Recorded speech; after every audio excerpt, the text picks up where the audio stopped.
While most men fantasize or dream about sleeping with other women, I was having dreams about just kissing them because I missed it. I was married and my wife didn't enjoy kissing, so I didn't force it. And instead, I resigned to the fact that this was my life and accepted it. In the middle of 2018, my wife started working at a local casino. But ever since we got married, I've asked her not to accept any jobs at night because it would affect our relationship. But every job she's had involved her doing a late shift. Her job at the casino was the worst, though, because she'd start work at 5, 6, 7, or even 10 p.m. Sometimes it would be even later than that, and she'd be there for 8 hours. Around Halloween in 2018, I was using the laptop and saw that my wife was still logged into her Facebook, and I found some messages between her and a guy from work. They were sexting, and she was talking about how she was going to suck him dry when she saw him again. I was livid, to say the least. I was ready to leave immediately, and in hindsight, I should have. I ended up moving into the basement, and we weren't on great terms for quite a while. At one point, she tried to tell me that she didn't understand what she was saying in the messages, and tried some lame excuse that she was a vampire for Halloween and was joking about sucking blood. She wasn't a vampire for Halloween. Anyway, we talked through it, and she said it was only talking and texting, never anything more. We had the conversation that it was inappropriate for her to be talking and texting other men outside her marriage, and that I wanted her to cut contact with this man. She said she would, and I took her word for it. In December of 2018, I had to go out of state for a few days because of work.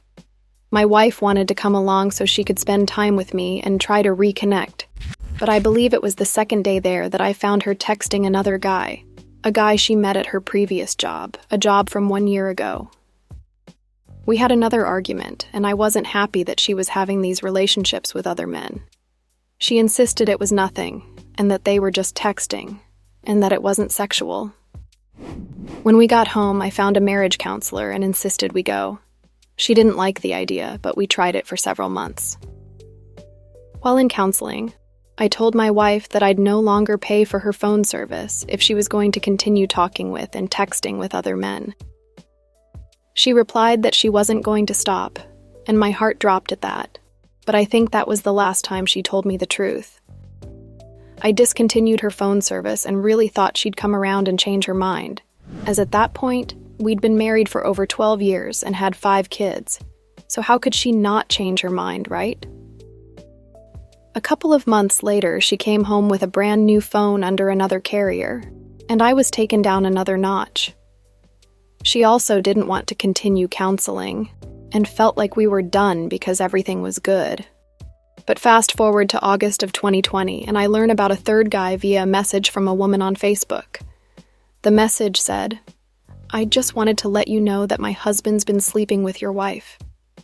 However, this woman couldn't provide any proof or anything concrete to share with me, but she did tell me that my wife showed up at the urgent care to check on her husband when he was sick. That was suspicious to me because I've been in the urgent care, and even the ER, and my wife never came to see me. That's not her, she doesn't do that, so it really wasn't convincing. I confronted my wife about it, and she denied it all. She told me this was the lady she was complaining to me about, saying that this woman's been harassing her at work. I moved back into the basement, and at this point, I reached out and found a lawyer and a marriage counselor. My wife continued to deny everything and insisted that this woman was lying to ruin her. I wanted to start back with the counseling, but my wife was adamant that we didn't need to go. She would say things like, "We went before, so there's no need to go back. There's nothing wrong." My wife wouldn't attend counseling, and I couldn't go there alone. But around this time, she quit her job at the casino, which did help things a bit. But it didn't last because she eventually went back to work there. Things didn't get better, and 2021 was a mess as my wife was hardly home. She'd go to the gym and go out with her friend Mel for hours at a time, and it was almost daily. None of her wages contributed to the household, so I have no idea as to what it was spent on. At one point in October, my wife was venting to my eldest daughter that she was going to divorce me, and she was saying all sorts of bad things about me. My daughter was upset and cried to me about it the next day. In 2022, things continued to worsen. I forget if it started in 2021 or 2022, but Mel was going through a divorce and moved into an apartment by herself. My wife was still spending hours a day on the phone with Mel, going to her house, going out with her, and they worked together. There was one day when my wife went out with Mel, her young son, and my two youngest sons. Another friend saw them, but they were also with Mel's boyfriend. I was upset at the lying and sneaking around like this and discussed this with my wife. During the summer of 2022, I spoke with my wife and told her that if she didn't stop sneaking around, it would lead to us divorcing, and she was okay with that. She said, "If that's what you want, that's fine." In August of 2022, I went out of state to help my elderly mother when she was hospitalized, and while I was there, my wife texted me, telling me that she's going back to work at the casino and that there'd be no discussion. She was doing this. As soon as I got home, I sought marriage counseling again, but my wife refused to attend. At the start of February 2023, I told my wife that I was going to look into divorce again due to what she was doing and me being unhappy. Again, she was fine with it and seemed very agreeable. I was crushed and just continued.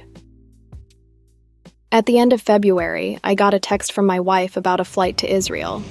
She has two sisters living and working there, and we've talked about visiting them in the past.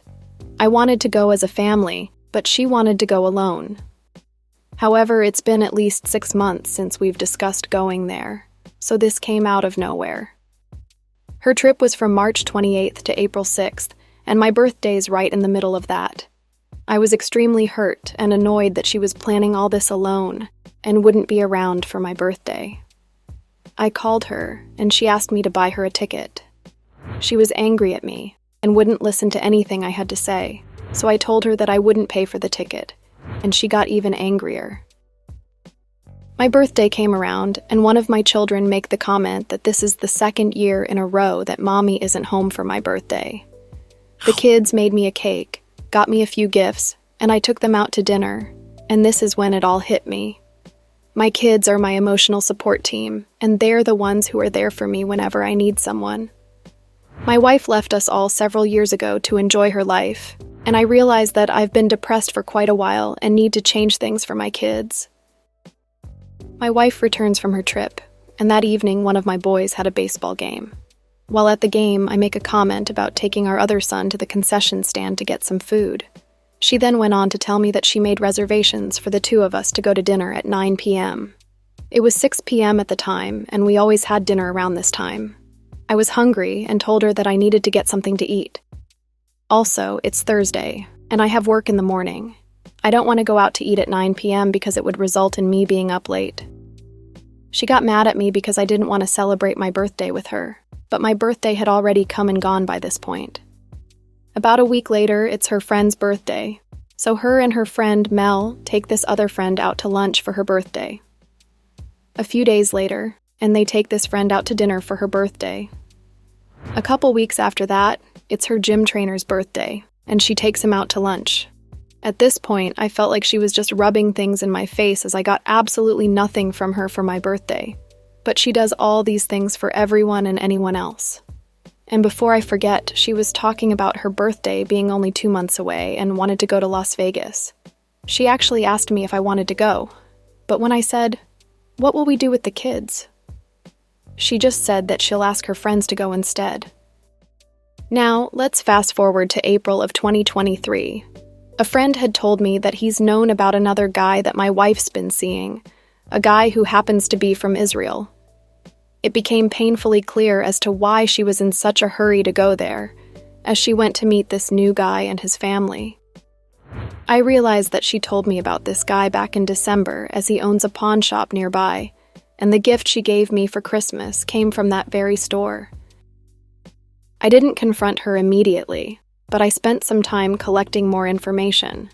I never saw her work schedule, and she'd usually tell me that day or the day before that she was working. However, she did work every Friday and Saturday. So over the past couple years at least, while she was meant to be going to work, She was actually spending the night with her boyfriend. There were even times when they would go on double dates with Mel, who's been helping her cheat on me for years. They'd meet at work and leave my wife's car there in case I ever came looking. During my investigation, I also learned that one of the guys my wife was sleeping with was Mel's roommate, so she wasn't living alone like I thought. I reached out to the lawyer again and paid the fees to retain them, and at the end of April, I had to take a trip out of town and my wife was supposed to drop me off at the airport. We were talking before heading out, and she made a comment about how she doesn't care about me, and I told her that I already knew that. She tried to backtrack and say that's not what she meant, but I told her that love is a choice, and that I chose to love her, but at almost every opportunity she got, she chose not to love me. I told her how lonely I've been and that I was sick and tired of being embarrassed and hearing all these stories of her escapades from other people. At some point, I told her I'm finally moving forward with a divorce. She was sad that it had to end this way because we've been together for half of her life, but I don't see her the way I used to.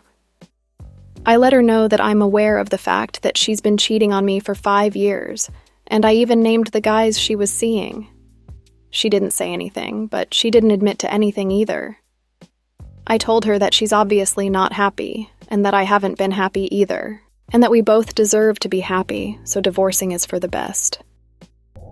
In May of 2023, I went to the pawn shop to confront the latest guy she's been seeing, and he confirmed everything that my wife adamantly denied and said everyone else was lying about. That evening, she went to work, and I texted her about an hour later, telling her that I couldn't believe how rotten she's been to me, and that her boyfriend admitted to what she swore to God were lies. But about 2 hours later, I still hadn't heard from her. I'm thinking, there's no way, but let me go see. I drive to her new boyfriend's house, and guess who was there? She was just leaving, so I called her, and she finally answered. I asked her to just stay at his house and not come home, but when she came home, she blew up. I asked her to pack some things and leave, and told her that she could get whatever else she needed later on. She finally moved in with Mel for a couple weeks, then found a room to rent. A couple weeks later, she wanted to reconcile, saying that she wants to save our marriage and the family we've been building. After that, we started trying to reconcile. I learned a lot more over the next few months as the trickle truth slowly came. She was adamant that the first guy was only an emotional affair, and the second guy she was friends with on social media. After some time, she admitted that her and the second guy would drive around after work and make out, but that was it. And the third guy she shared very little about. My wife's mother lived with us and passed away in December of 2019, but 2 weeks later she was in his bed. At first, she said this only went on for a couple months, but that's when I learned that this guy was living with her friend Mel, and after that even more came out. She had a 3-year relationship with the third guy she cheated on me with, which was her second longest relationship outside of our 17-year marriage. He had a wife, but she divorced him, and then he had what seemed like a pretty serious relationship with another lady. But the entire time, my wife was the other woman for him. The fourth guy is someone she met at work as he would gamble at her table. They talked about Israel and his pawn shop, so one day she sought him out. She'd take him lunch, play house with him, cook food, spend the night with him, go on dates, and go out of town together. One day, something else hit me.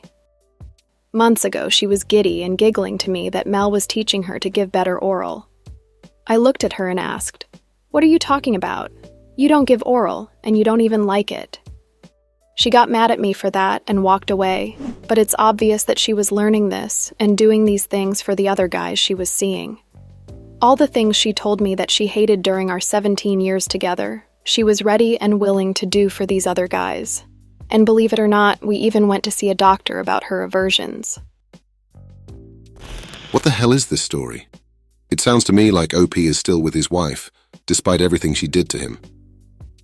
To be honest though, I shouldn't be surprised because he was ready to put up with all the other times she cheated on him. If OP's going to stay with this woman, they should just open up their marriage and call it a day, because I don't believe for a second that she's going to be faithful to him for very long. If OP's not ready to protect his own sanity, I doubt there's anything that anyone can say to get through to him. But let's check out the comments. Chance Woodpecker says, "What's really amazing is that you haven't bowed up and walked away from this dumpster fire long ago. Please don't tell me it was for the kids either, because they're apparently used to her not being in their lives. How many times does she have to hit you in the head with a shovel for you to step away?" Rich Lowe says, "Wow, bud, reconciling here? This sounds like one hell of a toxic relationship. Bud, reconciliation must come from both sides with the cheater doing the heavy lifting. All I see here is abuse. Has she magically changed, OP?" Since all this went down quite a while ago, who wants to make a bet that OP's wife has already found a new guy to fool around with? I hope you enjoyed this episode of Coffee and Popcorn, and I can't wait to see you on the next one.